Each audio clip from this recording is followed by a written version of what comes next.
Hello, Blake Rudas with F64 Academy and F64 Elite, and today I want to do something a little different than I normally do. I'm going to do a video just talking about how to have a subtle hand. Now, this is important. I want you to be able to go from a photograph like this to a photograph like this, all the while avoiding the hammered approach of something like this. Now, often we find beginners doing something like this. This has a more refined look to it, where we're doing things very locally, and it all came from this. So let's jump in and I'll give you a bunch of tips and tricks along the way.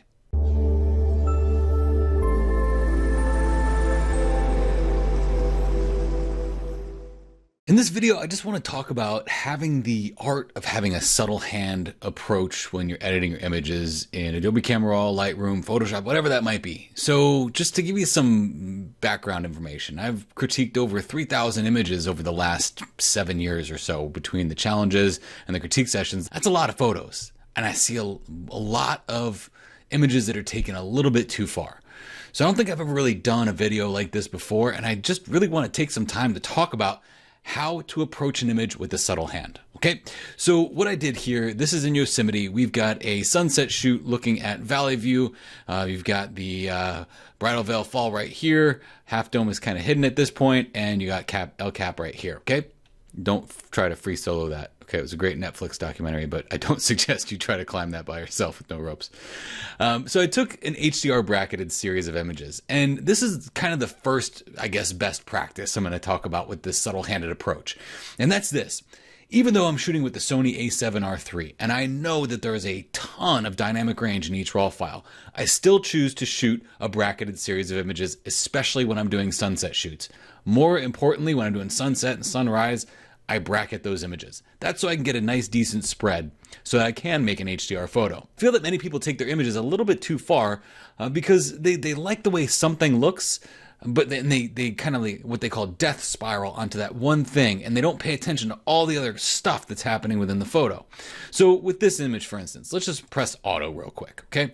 So we hit auto, we drop the highlights, we increase the shadows, we increase the dehaze because, oh, look at what it's doing to that sky. It's gorgeous, right? Oh, and that beautiful amber light that's now on El Cap is great.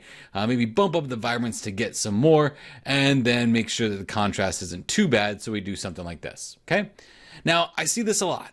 I see this a lot in my critique sessions. I see images that have great cameras, D850s, D800s, A7R2, A7R3, 5DSR, all these great cameras that have a lot of dynamic range with the images just being pushed too far.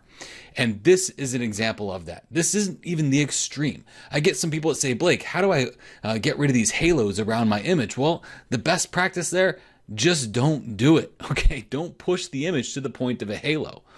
So when I'm looking at a photo like this, I see that the water has gotten to this almost like, you know, chemical type consistency. The colors are vibrant and nice, sure, but overall, I've lost all of the depth in the photograph because the contrast has been pushed so far into so many different dimensions, okay? So this is what we want to avoid. So how do we avoid that? Well, I call this the art of the subtle hand. Okay, the subtle-handed approach will always win. Now, in this photo, there are some things that I like, even though there are some things that are kind of disturbing about it with, you know, the contrast and the way things are being pushed and pushed too far in too many different directions. There's many things that I wouldn't even ever do to a photograph happening right now, okay? But one of the things that I would suggest is because we have this already set up. I already set this up for an HDR image. So I kind of pre-cooked this a little bit so that we didn't have to sit here and wait for Adobe Camera Raw to cook this image for us. I already made an HDR bracketed series image for this, and I merged them in Adobe Camera Raw. Now, I always start off by pressing auto. I'm not going to lie. And there's a reason why. Because the auto button actually does a great job of spreading out the dynamic range in the photo. So now I'll drop the highlights. I'll increase those shadows a little bit. And this is what you might say would be, you know, a low contrast image. And that's exactly what I want going into my processing. So I might increase that contrast just a little bit. Okay. Now, this is a great starting point. Doesn't look like it, but it is. We expand the dynamic range, we get as much data out of it as we can, and the art of the subtle hand comes in when you look at things in a local approach. So the first approach, this is the hammer approach. Like, yeah, whack 'em with the colors and all the other stuff going on in here. This is not a subtle hand at all. This doesn't look that great, doesn't look like a finished image. But what can we do to finish it? Well, this is where we need to get local. This is the global Hamler approach where you're like, yes, just boom, just do it. All right. And the colors, you know, everything has potential, but it's just not quite there yet. So the subtle handed approach, we're going to take just the adjustment brush and we're going to work from the top down. Okay. So I'm going to take the adjustment brush. I'm going to make sure that I have auto mask set. And I even like to press Y to show my mask. And I like my mask to be magenta. I like it to be in this magenta range with the brightness all the way up and the opacity all the way up. This lets me visualize exactly what I'm painting in, exactly where I'm painting it in. And I like that, so I can see exactly where I'm painting. So this is just a way for me to segregate the different masks, the different areas that I'm going to mask in my image. Okay, so we'll just do the background there. Good. Okay, so now this basically says, hey, the background is now basically masked. Okay, so what do we want to do with the background? Well, let's turn the mask off by pressing Y, and I'm going to make my exposure a little bit darker. And let me go ahead and make sure that all these settings are reset. So I'm just going to go ahead and get these back to 0 by double clicking on the arrows. Okay, so everything's back to 0. And drop that exposure a little bit. Okay, maybe drop those highlights a little bit, maybe increase the shadows a little bit. From here, I'm going to add a little bit of color to there. So I'm going to add some magenta there because it gives it some beautiful color cast back there that I really liked for exactly actually what we saw during that day that we were out there. I was out there with my buddy Jim, and it was a beautiful sunset that we were getting actually with quite a bit of magenta color and some nice blues happening back there. But I don't want to push the blue too far because then the whole image doesn't look right. So we'll just do that. Okay. So that's the sky. Perfect, right? So then I'll press new, get a new one going. With this, I'm going to do a plus on the yellows. Press Y so I can see what I'm brushing in. And I'm going to brush in on the rock wall face there. And if I get a little bit of the trees, it's okay. Because this is a natural kind of thing that would happen anyway. Make that brush a little bit smaller so I can get more of this area here. A little bit bigger. Okay, and then do all this right here. Okay, looks good. It's good, it's good. Okay. So then with this, I'll turn Y off. And here, I'm going to make my exposure a little bit darker. Okay. So now we got the brightness in the background, the darkness in the foreground. I might decrease that highlight a little bit, maybe even decrease those shadows a little bit to darken it down. Okay. And then decrease the whites, increase the whites, maybe increase the whites just a little bit and go from there. So all I'm doing here is just each and every layer of the image. I'm essentially going in and having a subtle handed approach at each spot. Increase that clarity a little bit. And then maybe even increase the sharpness a little bit because it's the rocks. Okay, that looks good. I could increase the yellow a little bit more because that helps amplify the sunset look and also give the rocks a nice yellow tone. Maybe even add a little bit of magenta there because I add a magenta to the sky. Okay, so if we look at our before and after so far, look at that. We use the base image, the base of the photo that we had by expanding the dynamic range and then working our way down. So for the next part, for the bottom part, I'm just going to use a graduated filter, get my settings reset back to 0 here. All these settings back to 0, just double click on them and they all go back. And then I'm going to work this, press Y, so I can see the mask from the bottom up into about the butt right there. That looks good. Maybe even a little bit more of a spread there. Press and hold shift, it keeps it centered on the horizon. Then I'll press Y, increase that exposure a little bit. Increase some of that magenta a little bit. All right, you see that? We're getting some nice color in there now. Beautiful how that starts to come in.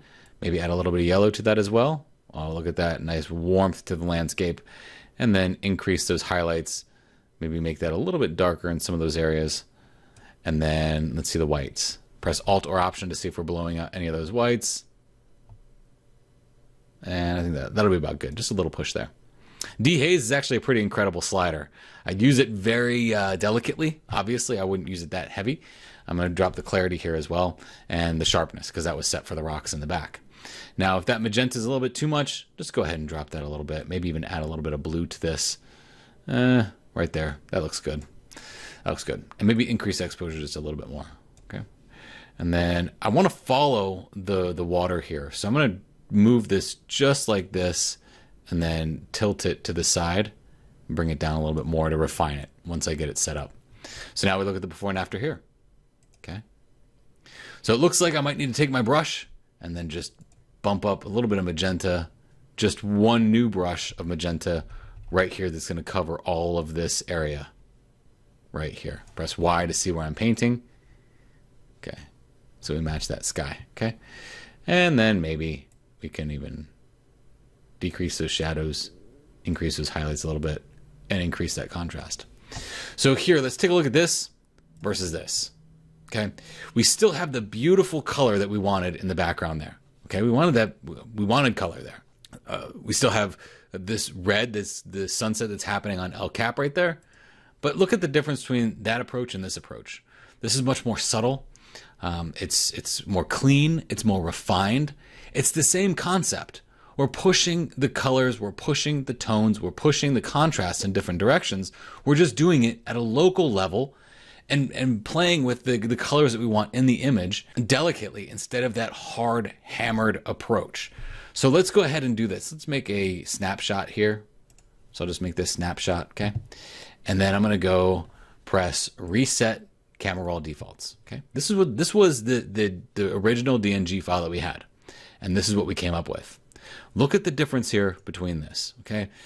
This approach, yeah, I mean, even if we tried to tailor this back a little bit, I was exaggerating things to show you kind of some of the images that I've seen over the course of, the time that I've been doing it. But, even if we were to dial it back a little bit, you still don't get that look that you get here. Now, is this up here? Is that a halo? No, that's actually the fog that is moving around El Cap. So that's not a halo. It might look like it, but it's not. It's the fog or the cloud that's moving over El Cap. So really the thing that I wanted to show you here was just the art of having a subtle hand. Okay, just looking at the image, seeing exactly what you wanted from the top down and doing things at a local level and separating the image out into different depths or different spaces rather than trying to take that hard, heavy, hammered approach. You can do it very subtly and very delicately and still have a very good photo at the very end. This right here is what a lot of beginners will do because they just say, oh, wow, look at those colors. Look at how great this looks. But it's not refined. There's nothing about this that's refined.